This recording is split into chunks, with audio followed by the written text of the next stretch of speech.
तत्सवितुर्वरेण्यं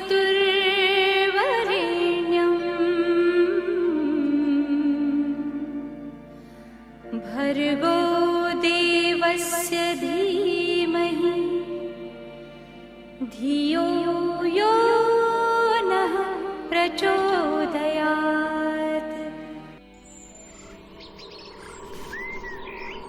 In India, our ancient philosophy propagates the preservation of environment and ecological balance. We have been tutored to live in harmony with nature and recognize that divinity prevails in all elements, including plants and animals, and that there is a vital umbilical connection between nature, animals, and human beings.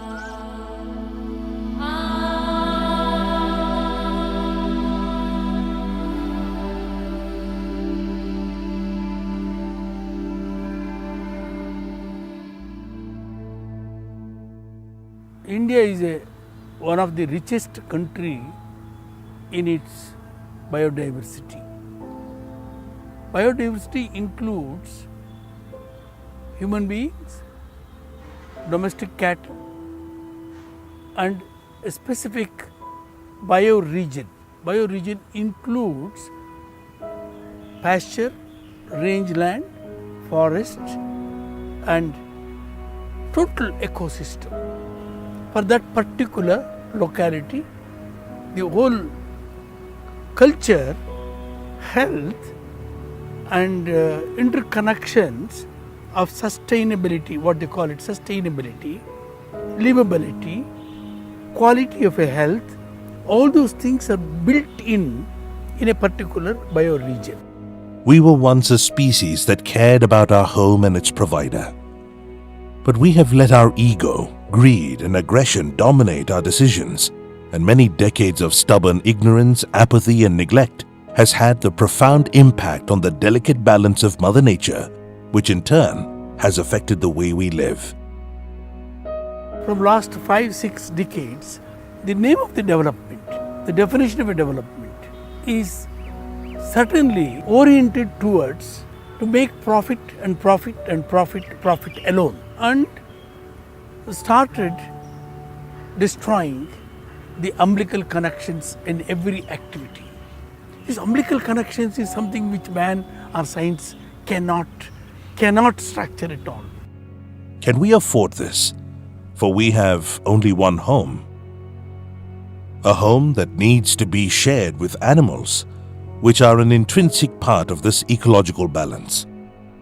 The cow in India is especially sacred and touches all our religious, cultural, economic activities since ancient times. The holy cow is the backbone of nutritional and economic security of the Indian masses.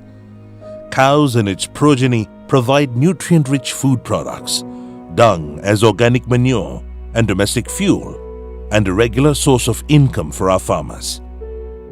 The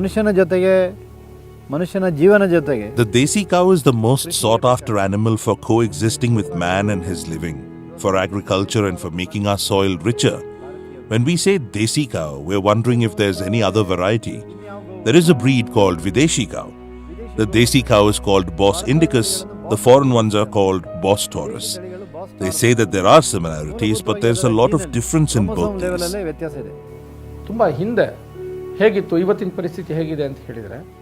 The situation in the past and now, comparatively, is that people consider the Desi cow only for agriculture and commercialization, and the crossbreed cows are maintained because they yield large quantities of milk. Our experience, though we have increased our milk production, the quality, when we started looking into it carefully, today it is one of the main cause to affect the human health. The most sacred gift we as human beings can give ourselves is a sound mind and a sound body. Milk, being a crucial link in nature's food chain, helps us achieve this. ಸಾಮಾನ್ಯವಾಗಿ ಹಾಲು ನಮ್ಮ ಆಯುರ್ವೇದದಲ್ಲಿ ಹೇಳ್ತಾರೆ. In Ayurveda, milk makes one stronger. It's compared to breast milk. It increases semen production and has good impact on intelligence. It promotes longevity and good health. ಪೇಯ ಹಾಲು ಮತ್ತು 70% of Ayurvedic medicines depend on this Panchagavya. Panchagavyas mean milk, curd, ghee, cow urine, and dung. ದೇಶಿ ದನದ ಹಾಲು ಮತ್ತು ಈ ಸಂಪ್ರದಾಯದಲ್ಲಿ ಮಾಡಿದಂತಹ ತುಪ್ಪ ಇದು Desi milk and traditionally prepared ghee are very healthy for our hearts. More importantly, this ghee has the power to pass our blood-brain barrier, and small kids who eat this desi ghee have higher IQs and brain power. This belief is not only vouched by Ayurveda, but also backed by modern science. ಇತ್ತೀಚಿನ ಆಯುರ್ವೇದ ವಿಜ್ಞಾನಗಳು ಅಥವಾ ಇತ್ತೀಚಿನ modern science ಕೂಡ ಮಾಡಿದಂತಹ ಸಂಶೋಧನೆಗಳಲ್ಲಿ ಶುದ್ಧಪಟ್ಟಿದೆ. India has the largest cattle and buffalo population in the world and ranks among the foremost milk-producing countries in the world. Our indigenous cattle breeds are among the best, with traits for dairy, draught power, and for agriculture.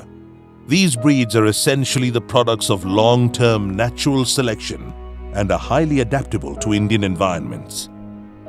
ಹಿಂದೆ ಸಾಮಾನ್ಯವಾಗಿ ಹಳ್ಳಿಗಳಲ್ಲಿ ಈ ಹಸುಗಳನ್ನು In the olden days, cows would graze in the open fields, grasslands, and forests all day. They would return home in the evenings and give milk. This milk was healthy, as it would have medicinal properties from all the plants and herbs that they would have grazed on. Natural ಆಗಿ ತಿಂದ ಹುಲ್ಲು ಸೊಪ್ಪಿನ ಜೊತೆಗೆ ಔಷಧಿ ಗುಣಗಳಿರ್ತಕ್ಕಂಥ ಶಂಖಪುಷ್ಪಿ ಇವೆಲ್ಲ ಇದ್ದಿದ್ದರಿಂದ ಅಂಥ ಹಾಲು ಏನಾಗುತ್ತೋ ಆರೋಗ್ಯಕರವಾಗಿರ್ತಿತ್ತು. There it was, a vital connection between cows, nature, environment, and man. A sense of seasonal justice that contributed to a healthy coexistence. Scientific evidence suggests that milk from desi cows has several advantages over the milk of exotic varieties like Jersey and Holstein, which were introduced in India as a measure to enhance milk production through crossbreeding. A2 ಹಾಲು ಕೊಡುವಂತಹ ಭಾರತೀಯ The ತಳಿಗಳು A2 milk given by desi cows is like amrita, and this is what we should consume.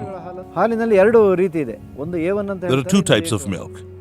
Boss Taurus gives us A1, and our own Boss Indicus, desi cow, gives A2 milk. ಕೊಡುವಂತದ್ದು A2 ಹಾಲಾಗಿದೆ.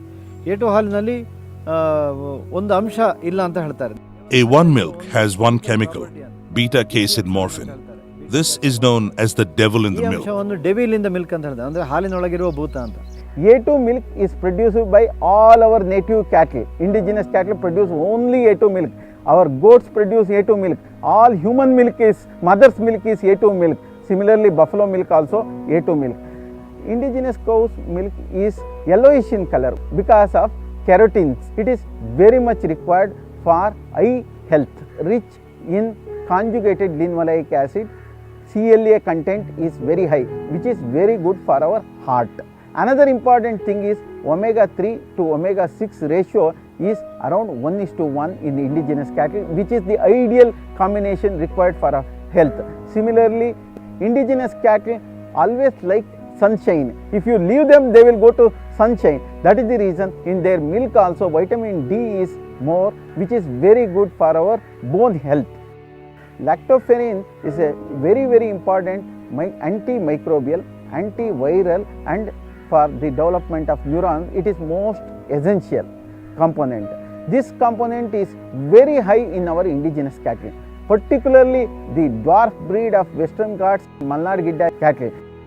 They have got around 250 micrograms per ml of milk. It is very high, which is very essential for the brain development. The key difference between the two types of milk is the type of protein present in them. A1 milk contains histidine and A2 milk contains proline. Due to the acidic environment in our stomach, histidine can break down and release beta-casein morphin, BCM7. Some studies have proved that BCM7 can have adverse health effects in the human stomach lining. The mucosa is damaged. In such cases, this protein fragment enters the blood-brain barrier and acts like a morphine, predisposing the person to type 2 diabetes, schizophrenia, cardiac and other diseases. In the case of A2 milk, proline does not break up and gets easily absorbed into the digestive system. So, is it too late? It's time to answer that question. Traditional knowledge in India agrees with science here. Farmers and cattle rearers across the spectrum vouch for the A2 milk from indigenous cows and its higher suitability for children's growth, both physical and mental, than the A1 milk from high-yielding crossbred varieties. Commercial ಆಗಿ ಎರಡನ್ನೂ ಯೋಚನೆ ಮಾಡಿದಾಗ ನಾಟಿ ಹಸುಗಳು When you think commercially, desi cows are also profitable. One example is the dung, an excellent fertilizer which is available. Very little expense for maintaining these desi cows. Maintain ಮಾಡ್ಬೋದು. ಈಗ ಏನಾಗಬೇಕಾಗಿದೆ ಅಂದರೆ ನಾವು Now we have to change the way we rear these cows. ಬೆಳೆಸುವ ಪದ್ಧತಿಯನ್ನು ಬದಲಾವಣೆ ಮಾಡಬೇಕಾಗಿದೆ. With the support of Animal Husbandry Department of Government of Karnataka as well as Government of India and our organization ICIA, we are taking up programs for the development of indigenous cattle of southern India. Presently, we have taken a program for the improvement of Hallikar, Malnad Gidda and Dioni cattle. We are selecting the elite male cows. We want to produce quality semen and distribute to the farmer for their development, particularly for the children and our human population. We want to feed them with quality milk. That is the idea of developing our indigenous cattle. In India, most of the native cow species and all, like when it goes for grazing, it selects only few plants, and in India, right, it's an effort to bring back those species to expand it for other like larger area. In this way, we are trying to get back the connection between the nature, animal and human beings also. There is good news that if we give time and effort for nature to heal back, we can soon connect back to that vital umbilical cord. Bharat ದೇಶ ಉಳಿಬೇಕಿದ್ರೆ ಭಾರತ ದೇಶ If this nation and the farmer have to sustain and be an annadata, the desi cow dung and urine has to fall on the earth. Then the earth will have potent food and in return give us good food. ಭೂಮಿ ನಮಗೆ ಒಳ್ಳೆ ಆಹಾರ ಕೊಡುತ್ತೆ. ನಮ್ಮ ದೇಶದ ಒಂದು ಉತ್ಕೃಷ್ಟವಾದ In our country, these desi breeds are becoming extinct. In our village, which had thousands of cows, we have only 4 now. This is very disturbing. ಇವತ್ತಿನ ದಿನಗಳಲ್ಲಿ ನಾವು ನಾಟಿ ಹಸುಗಳನ್ನು Breeding desi cows is certainly profitable. We need to make people understand this. It is useful for us to have desi cows. Otherwise, we will not be able to sustain agriculture. The Videshi cows require a huge bag of food, but where can we get it? Desi cows graze in the forest and come back. Desi cows withstand disease, but Videshi cows can't tolerate and we can't maintain them. Ramachandrapura ಮಠ ಕಳೆದ Ramachandrapura Mutt for the past 15 to 20 years has been nurturing and protecting the desi cows and has started the Kamadurga Yojana for supplying the cow byproducts to both the common farmer and the city dwellers. ಕಾಮದುಗ ಯೋಜನೆಯನ್ನು ಶುರು ಮಾಡಿದೆ. We have made this Ayush GMP certified unit where we make so many things out of cow urine and dung. So our main product is a cow urine arka. We are also making so many medicines, and those medicines we are selling in the market. The need to turn back the clock and revive the desi cow and its products is imperative, and the time is now. We are trying to reach out all the stakeholders, starting from a farmer to a producer to a milkman to a seller to hotelier to a sweet fellow to ice cream fellow. So like that, everyone, whenever he sells it, I have an ethical responsibility. Yes, I am giving this quality food. So that will give a fulfillment in the business. Satisfaction, yeah, I am doing a business with ethics. ಸಾರ್ವಜನಿಕರು ನಾವು ಕೇಳೋದೇನೆಂದ್ರೆ ನೀವೆಲ್ಲರೂ ದೇಶಿ We ಗೋವನ್ನು request the general public to raise the desi cow. If you cannot, at least help the farmer or goshala where desi cows are being raised. Use more products of the desi cow. Don't use products like belt, bags, etc. that are made after killing the cow. We are not saying that the desi cows need protection just from a dharmic sense, but if India has to survive, these desi cows have to be protected. Milk in India is not just a drink, it is an elixir. For almost every Indian, the idea of a daily glass of milk holds a potent and emotional charge. This faith in the power of milk is well grounded. It is the primary nutrient for the young and the old. For us, there is simply no alternative.